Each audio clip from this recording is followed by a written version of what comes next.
Minneapolisda Qur'onni yoqishga uringan erkak olomon tomonidan kaltaklandi. 6 yanvar voqealari.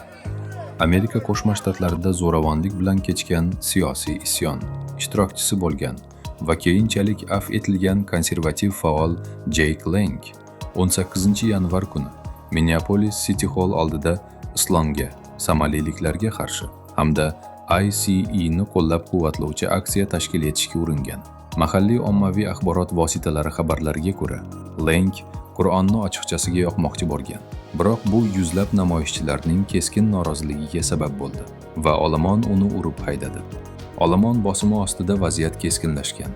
Lang jarohat olgan va xavfsizlik sabab hududdan olib chiqilgan. Natijada Lang rejalashtirgan aksiya amalga oshmagan.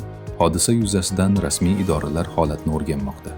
Jake Lang avvalroq ham Michigan shtatida musulmonlarga qarshi nafrat namoyishini boshlab, Qur'onni yoqib yuborish bilan tahdid qilgandi va bir yigit tarafidan ajoyib musht bilan ta'zirini yegandi.